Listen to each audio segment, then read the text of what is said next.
ఓం శ్రీ సాయిరామ్. నా పేరు లక్ష్మి అండి. నేను భగవాన్ శ్రీ సత్య సాయి సేవా సంస్థలో టైలరింగ్ నేర్పించడానికి వచ్చాను. 22 మెంబర్స్ టైలరింగ్ నేర్చుకోవడానికి వచ్చారు. అంతకు ముందు ఇక్కడ 8 ఇయర్స్ బ్యాక్ నేర్పించడానికి వస్తే నేను చిన్న పాపతో వచ్చానండి. 5 మంత్స్ బేబీ. 10 ఇయర్స్ అప్పుడు నేర్చుకున్నాను. ఇక్కడ సర్టిఫికేట్ ఇస్తారు అంటే ఇంకా ఎక్కువ ఇంప్రూవ్ అయ్యిద్ది అన్నట్టు.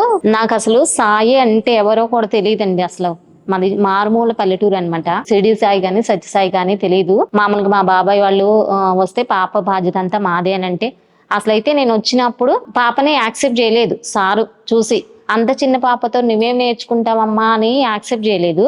కానీ తర్వాత ఎట్లనో పాప ఏముందండి, మామూలుగా పడుకోబెడితే అది పడుకుంటుందంటే తర్వాత యాక్సెప్ట్ చేశారు. ఆ పాపతో 2 months కోచింగ్ అయిపోయిన తర్వాత ఇప్పుడు 8 ఇయర్స్ తర్వాత నేనే సొంతంగా నిర్ణయం తీసుకున్నాను. నేను ఇక్కడ నేర్చుకున్నాను కాబట్టి నా ద్వారాగా నేను 10 మందికి నేర్పిస్తే బాగుంటుంది అన్న ఆలోచనతో ఇక్కడికి రావడం జరిగింది. ఫ్రీగా నేర్పిస్తే బాగుంటుంది. 10th లో ఫస్ట్ వచ్చింది. చదువు పరంగా నేను ఇంకా పై చదువులకు వెళ్ళలేకపోయాను.